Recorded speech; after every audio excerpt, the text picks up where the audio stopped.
নমস্কার বন্ধুরা, অন্নপূর্ণা হেসেলের আরও একটি নতুন ভিডিওতে আপনাদের সবাইকে স্বাগত।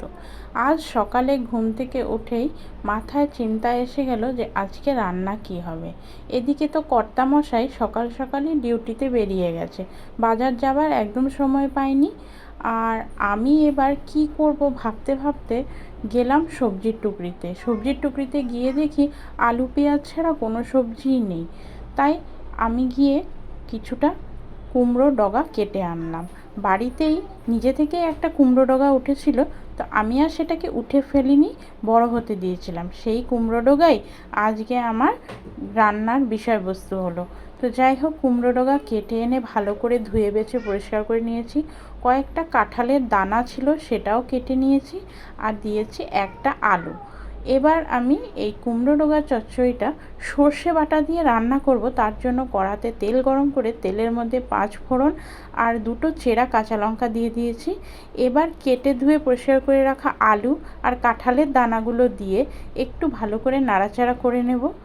এর মধ্যে আমি দিয়ে দেব হলুদ আর নুন। এখনই নুন আর হলুদটা দিয়ে ভালো করে আগে মিশিয়ে নেব।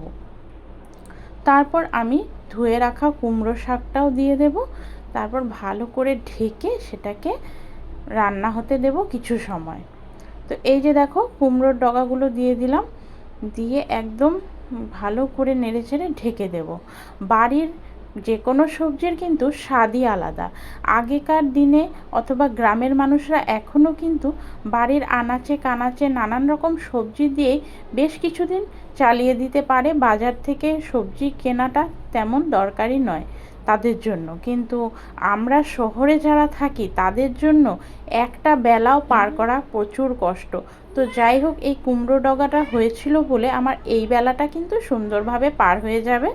তো এই যে ভালো করে যখন কুমড়ো ডগাটা মজে গেল, তারপর আমি এর মধ্যে লঙ্কা আর সর্ষে বেটে রেখেছিলাম সেটাই দিয়ে দিলাম।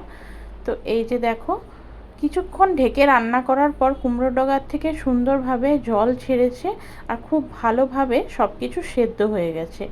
এইবার আমি এর মধ্যে সামান্য একটুখানি মিষ্টি দিয়ে নামিয়ে নেব। আপনারা যদি চিনি খেতে না চান তাহলে দেবেন না। আমি সামান্য একটুখানি চিনি দিয়ে ভালো করে নেড়েচেড়ে নামিয়ে নিচ্ছি।